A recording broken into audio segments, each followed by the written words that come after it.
just a payslip. Get a mobile loan of up to 500,000 shillings or an unsecured loan of up to 9 million shillings. Visit a cooperative bank branch today. Cooperative Bank. We are you. Previously on the crew, the vehicle blows up. Ladin is seen getting into the vehicle and Jasmine bangs the door before she drives off. This is the crew. In the airport, the president and his wife walk past the terminus hall.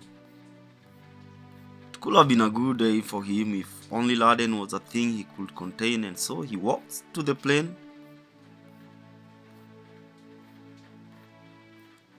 Kanji has him in full screen. Of course, he is on the news. The Kenyan president on a trip to China. Kanji picks up his iPhone from the table and calls Ladin. Hey buddy, we just got into the plane. Well then get into the system of the plane. I want to know where and when he lands. Copy, he says, just as the wife Rachel gets in and the husband follows her behind. Jasmine and Ladin walk out of the gate and proceed on foot down the cabros, then up the hill. It's sunny and the traffic ain't that busy. Of course, it's 11 in the AM. It could have been a worse day if Jasmine wasn't here. But thank God she is. And so as he crosses the road with her on the left usual hand, he's timing the oncoming tuk-tuk. Good. He stops it while crossing the oncoming Oyakwi Red Hill Road, and the driver stops on the stage above the underpass. At that time, Rachel and a guy walk past the road. Side vendor man at the ABC gate entrance. Na siku hizi nimekabila kuona Ladin na Jasmine. Hao ni kina nani? Inquires the guy. Wenye huku, answers Rachel. Meanwhile, at Wangige, David, Lucas, and Okoth Kennedy are seated in the living room. The PS pad is in Lucas's hand, wireless. His phone vibrates on the side stool. He looks at it. Caller, Jonte. He pauses the game and picks the phone. Kama unifungulie gate, says Jonte, and hangs up. Outside the entrance gate, Jasmine and Ladin walk to the billboard, then to the stage. Rada Tolman, Kogadi, speaks Ladin to the guy seemingly at out. Raisi, he says. As they cross the road and pass the block barriers, they cross the slip U-turn and walk along the pavement wall flyover. Then approach oncoming Oyakwi from town. Before they cross,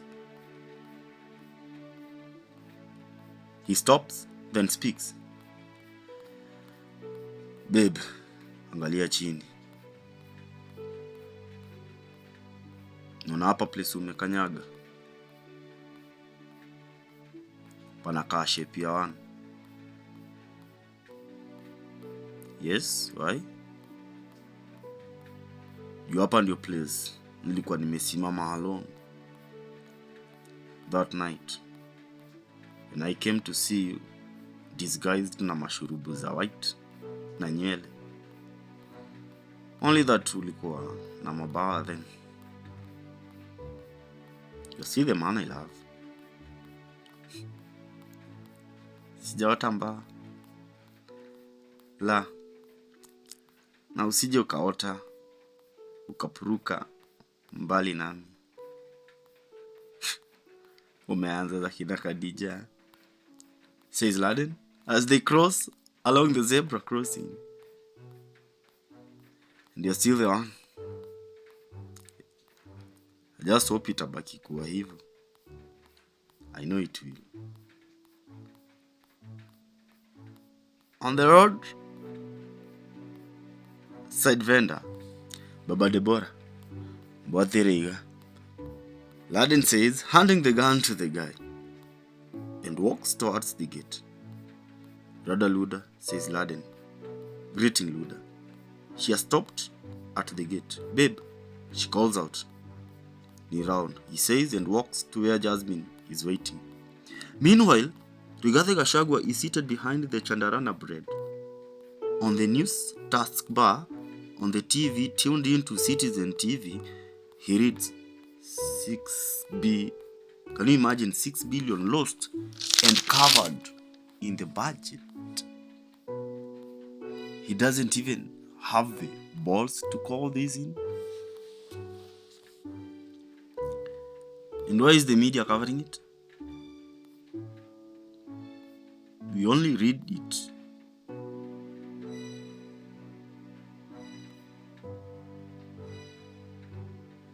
Within the news. Hidden amongst the last one.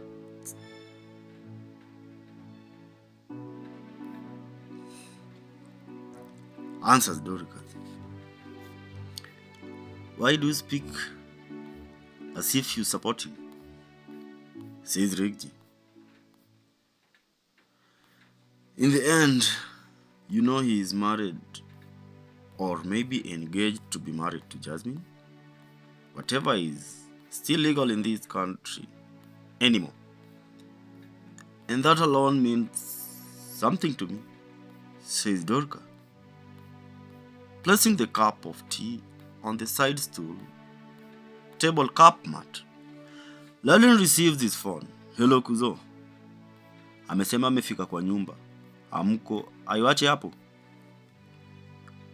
Mwambia kama nayo. Nimefika ABC job kwa Jasmine.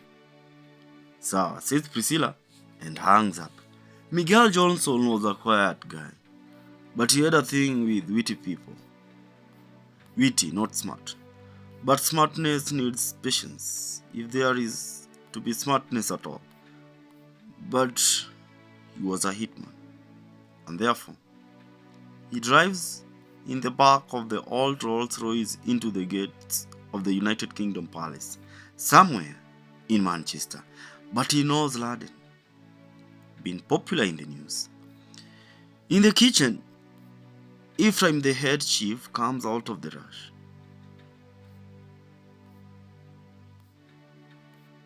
It's on Monday, a busy day rather, and so as Jasmine gets in and Ladin seated on the corner table, the newspaper is open before him.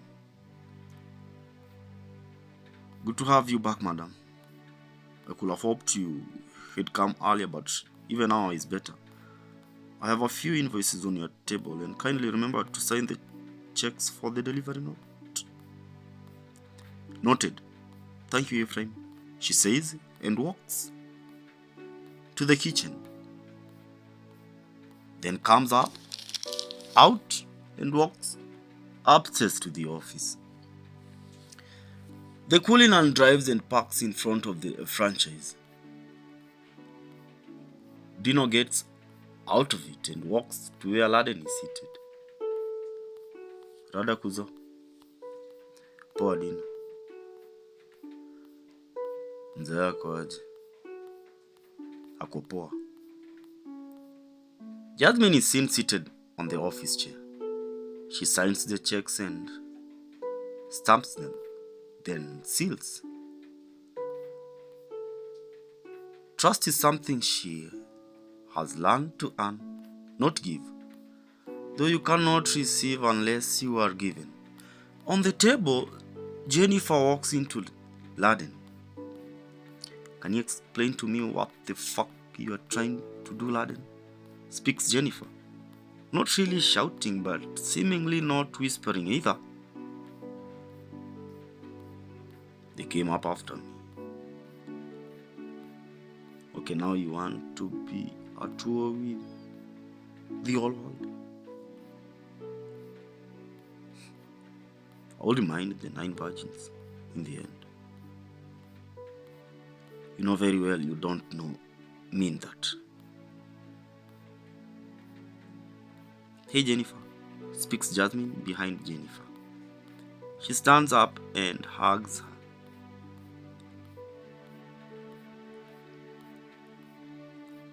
Pole mama, she says, hugging her. Chapo, she says and proceeds. Babe, let's get going. He stands up and leads the way out of the franchise. He gets the driver, but for her, Your Highness, he says, ushering her in. Dino gets the left co-passenger for Jennifer,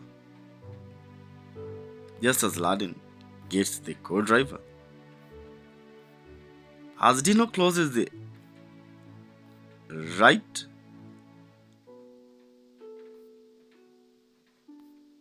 passengers, Jasmine reverses and drives left. To God be glory.